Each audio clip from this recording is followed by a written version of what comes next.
Live in Colorado, but if you can tell, I don't have a Colorado accent. I grew up in Oklahoma. And I want to just share with you a little bit today about the work that we've been doing at Unite for Literacy and our interest in really partnering with libraries um, to really spread book abundance. We say our vision is picture book abundance, spread it across the communities that you serve. So I'll share with you a few slides today and talk about the work. Um, the the work that we've been doing, we've been on this journey for about 30 years. This particular one, my background is elementary education, and then I taught college some children's lit. But it really began out 30 years ago on Native American reservations. So, in honor of that, this is a photo actually of a grandma that we worked with, reading with a child in one of the communities of practice that we were in. I want to just start here, and we don't have time, obviously, for everyone to talk about this experience, but I would like for everyone just to, for a moment, just think about your earliest experiences with books and recall what are some of those early moments. And when you think about those, what I find, and when I'm in a group, actually, where we can all talk, is that they almost always have a strong emotion attached to them. They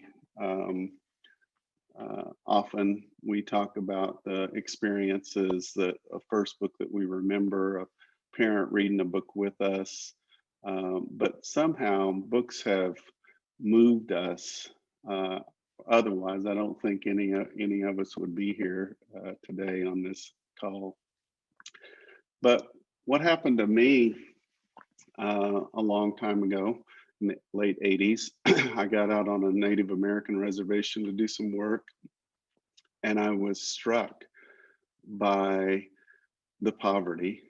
And as I worked out there, basically working in the schools, what I really was shocked to find was that how few children were showing up to school having never experienced the joy and power of books. Got into some of these homes. This is an actual home that I was in. And this is what we saw a lot of the times. We would see one or two books uh, in the home. And if it was a picture book, it was a picture book with huge illustration and a lot of text and just not a lot of reading going on.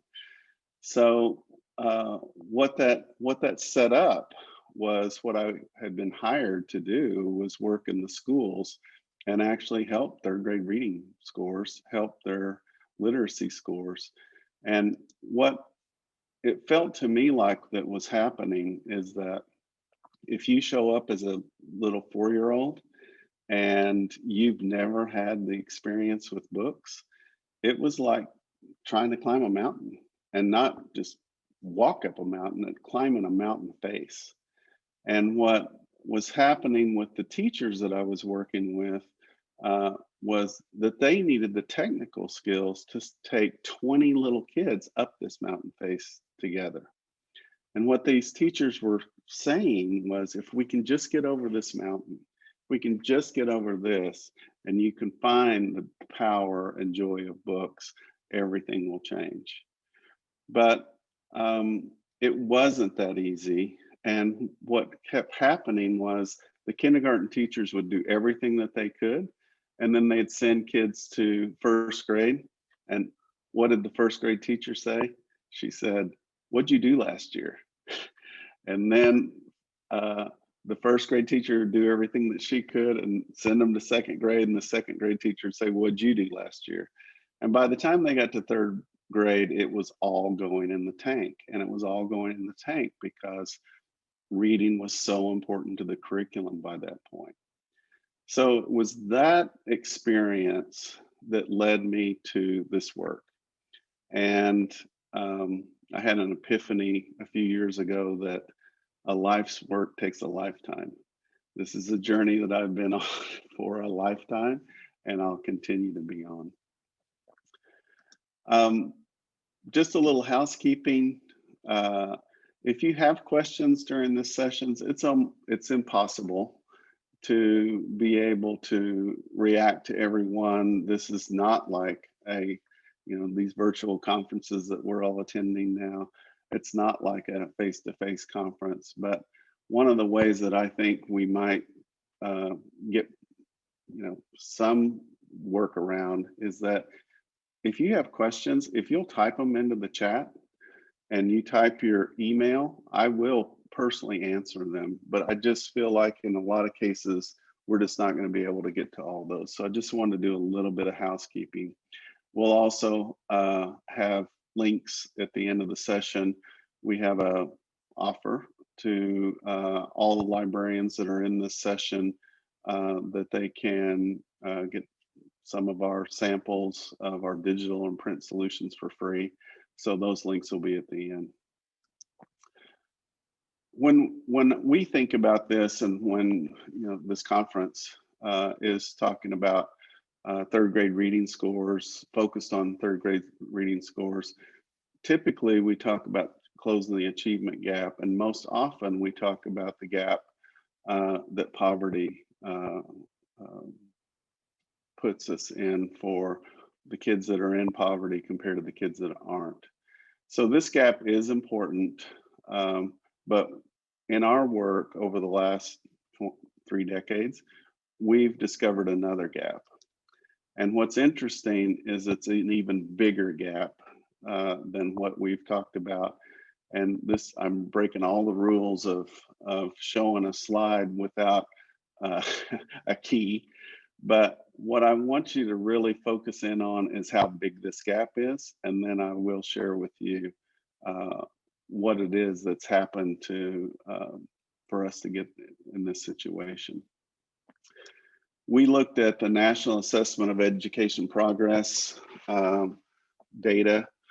They've been surveying kids in 4th grade, 8th grade, and 12th grade for decades.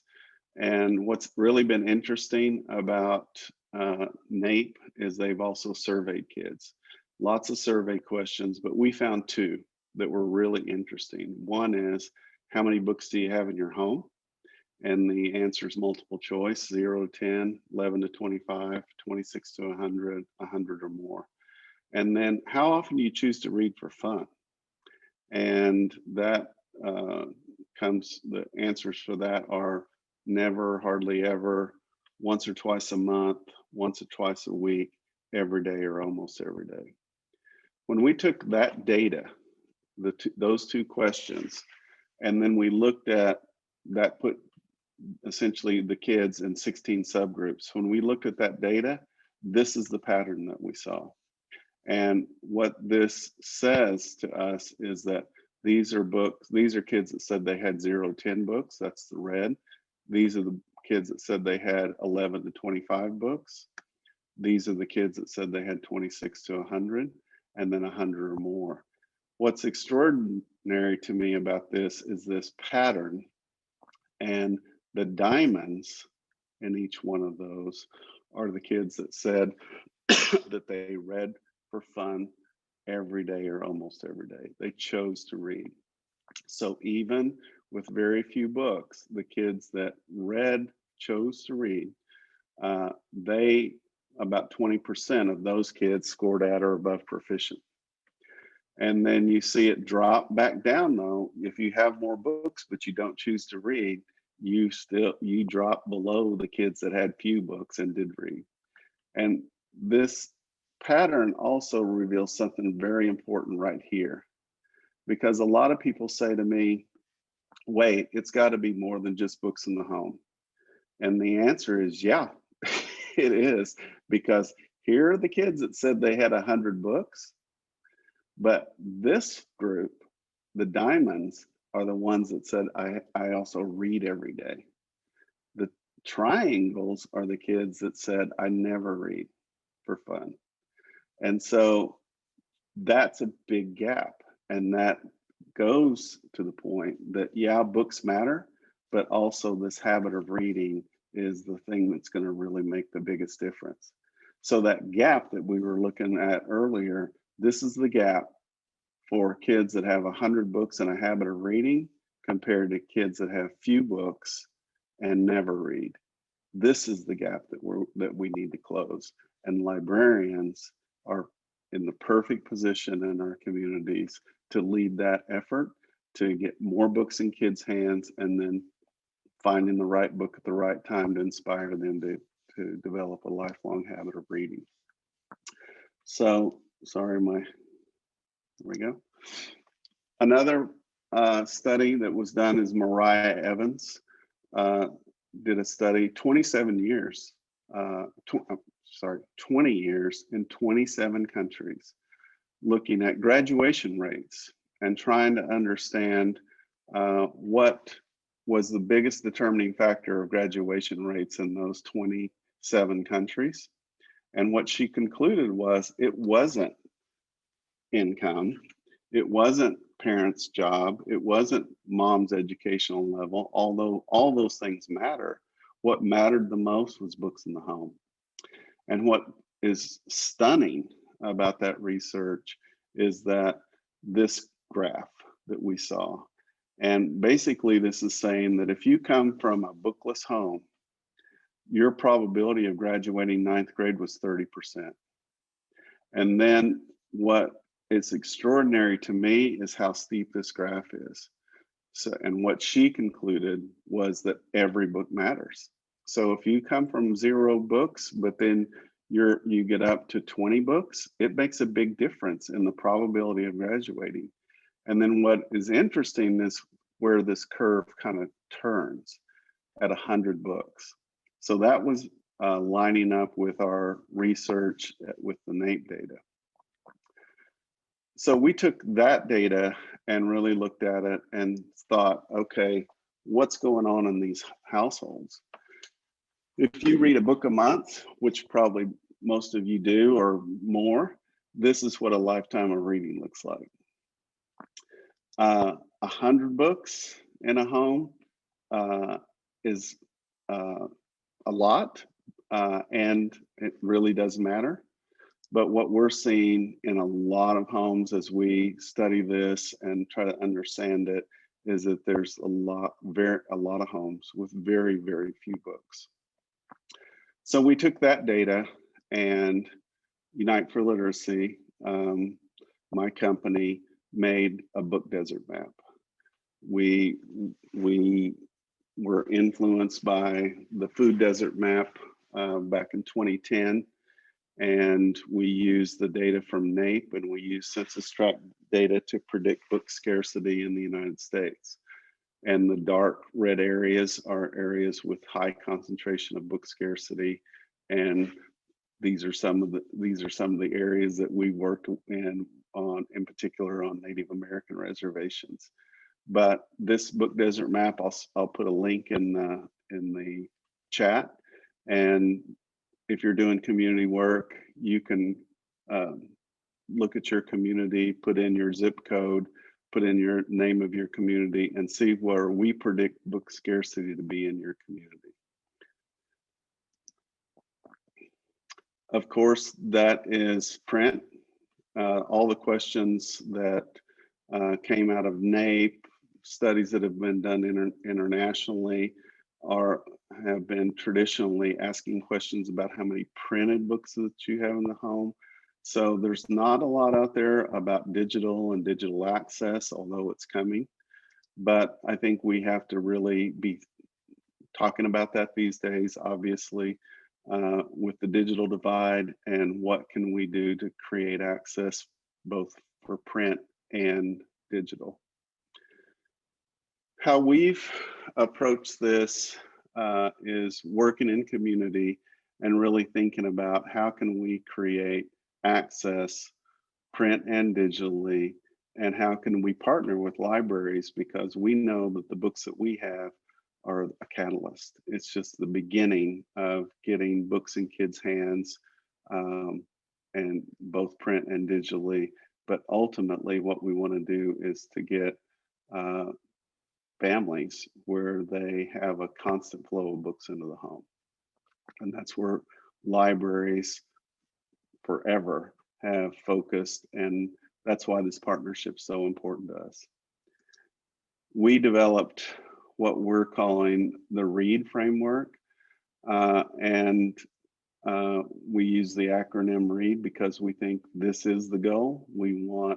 Of course, we want kids to read on grade level, but we say that there's two uh, axis.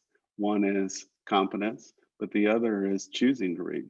So we want kids to know how to read and choose to read, and uh, and making sure that we really pay attention to both of those goals. The kids do know how to read, but they also choose to read. So in our read framework, we talk about first reading, and we think a goal that is measurable that we could really pay attention to is that our kids developing a self-determined habit of reading. And we say self-determined habit of reading because we actually do a lot of uh, have done a lot of research in psychology, and we really like the work of Richard Bryan and Ed Deci, and they have a theory called self-determination theory.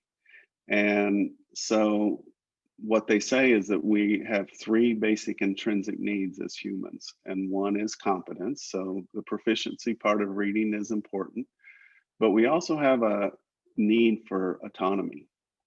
And it's another component that they talk a lot about. And what they are concerned about is that autonomy is easily thwarted. And so, what are we doing to really support a child's agency or autonomy, or a family's autonomy or agency when it comes to reading? And the last one is relatedness. And that one, when they talk about it, it really comes down to sense of identity, sense of belonging. And in relatedness for us, it's kids being able to see themselves in books. So a lot of our work has been working in communities to create culturally relevant books that celebrate the culture of that particular community. And we don't think you can talk about literacy without talking about language and culture. In the United States, we speak over 500 different languages. So we pay attention to that. Sorry, we pay attention to that and think about how language and the language spoken in the home is part of identity. And so it's not enough to just get books to create access and get books. The books have to be relevant. The next piece of the framework is engage. And we talk a lot about family engagement and all kinds of different programs. But for us, engagement is about a flow of books. So there's really kind of two habits that we're paying attention to. One is, are parents reading with the kids every day? And the second one, are they bringing books into the home on at least a monthly basis? So a lot of the community work is to work on flow. Uh, in systems thinking, which we're really interested in, there's a concept called stock and flow. And when I showed you the book measurement map, that's a stock, that's a picture, that's a snapshot of what we think is happening in the home. But what's even more important is watching the flow of books into the home. And are we creating the conditions so that families are bringing fresh books into the home on a weekly basis would be ideal, but at least on a monthly basis. Then adopt. There's lots of research, starting with Everett Rogers, did research about adoption with farmers, actually, and how do we adopt ideas. Jeffrey Moore wrote a book called Crossing the Chasm about how do ideas get adopted, how do technologies get adopted. And I think research in that field is going to be really important to us to learn how we can work in our communities to get ideas to spread, and how we adopt ideas like a habit of reading. uh, bringing books into the home, because what we're seeing is that we're not there yet. We don't have a widespread adoption of avid readers in a lot of homes. It's actually a very small number of homes that have 100 books and a daily habit of reading. And then the last one I probably don't have to say to librarians, but I feel like we're losing something when we only talk about proficiency. I think we have to bring delight back into the conversation. And all the top ones, read, engage, adopt, we can measure, and we can have measurable outcomes, and we can show it to our funders, we can show it to our community partners, we can identify it in a report for collective impact. But delight is really the goal. We want kids to have a sense of joy, understand the joy and power of books. And I don't want to measure this one. I want to have anecdotal stories, and we get a lot of them in our work, but it's an important piece that we just don't talk about enough. Science. So there's a lot of conversation about the science of reading. There's conversations about evidence-based reading. And what I think I keep, in the conversations that I have about this, what I keep talking to people and reminding people is that there's lots of branches of science, and system science and science of ecology. There's fields of psychology, sociology. There's fields of science that we can't ignore, and we have. I think we can have a bigger view of what science can bring to the work.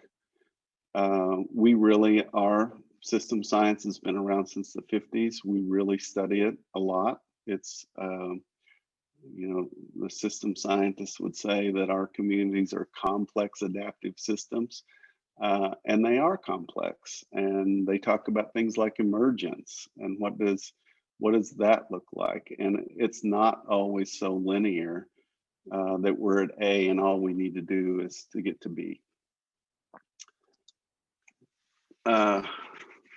This is the science that got us here. It's an industrial model, and I think it's served us well for the development of our country. But I don't believe this applies so much, and doesn't. I think it doesn't work that well when we start talking about kids and reading.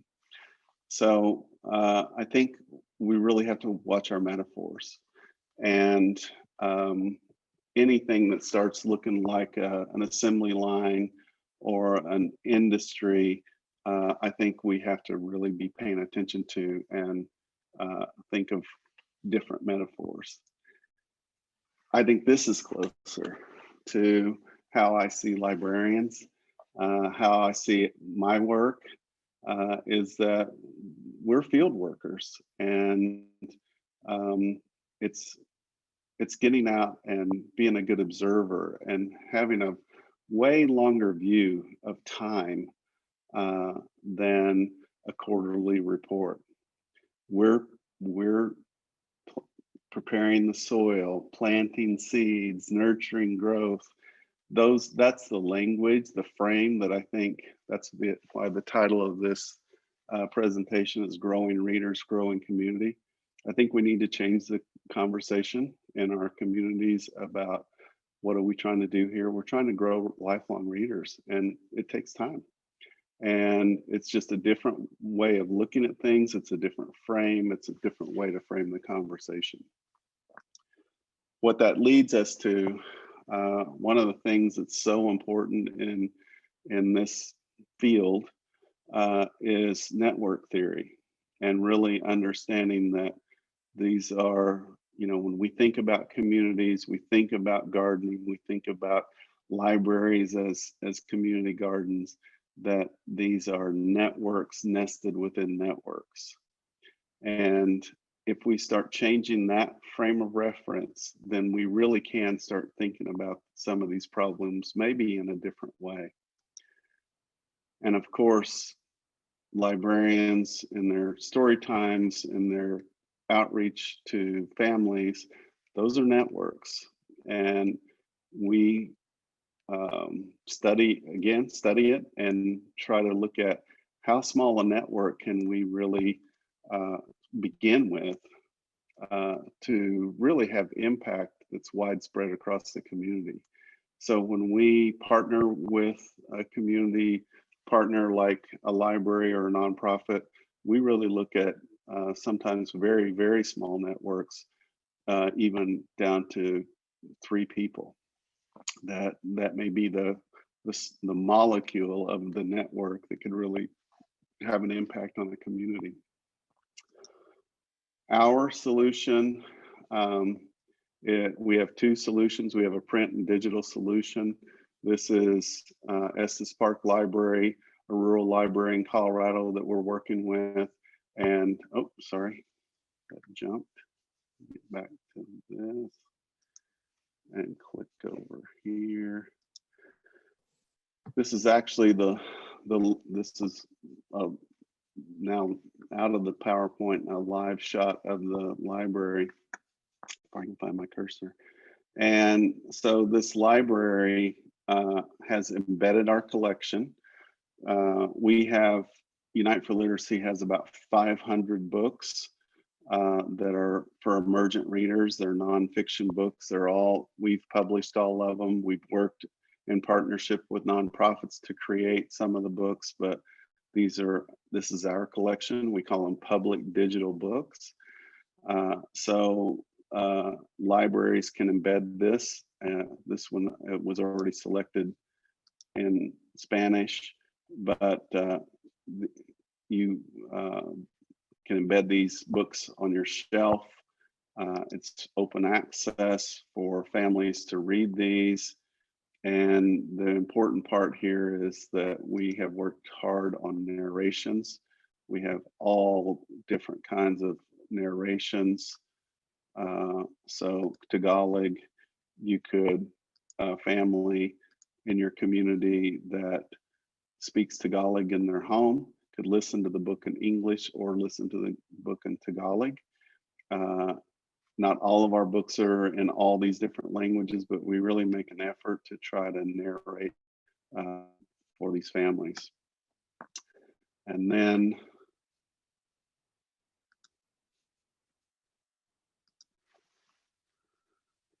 just to give you an idea of the kinds of projects we're doing, this is not a yawn, this is delight. This is a little girl on the Gila River Indian community seeing her uncle in a book.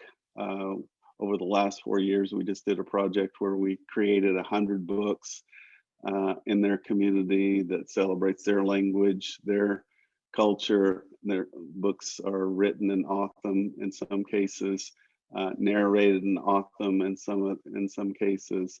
And over the last 4 years, we distributed 100,000 print books. Our print books are small little books that can be actually mailed to the home. Here's my email. I'll put it into the chat, and I'm going to put a few more links in. I think we just have a few minutes left, and I'm going to stop this and see if I can get this link for you. Links for you. I'll put these links into the chat.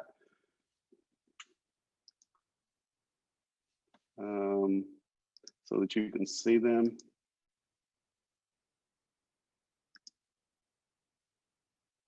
Maybe.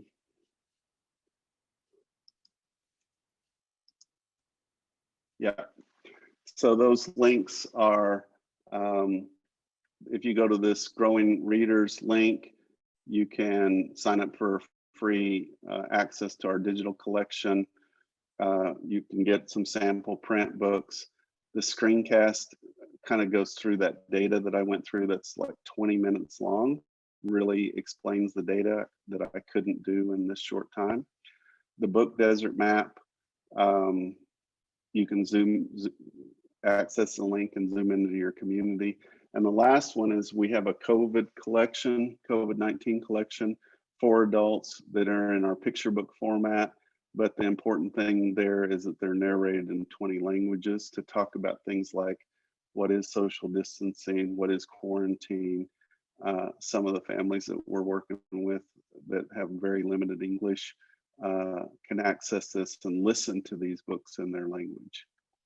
So that's it.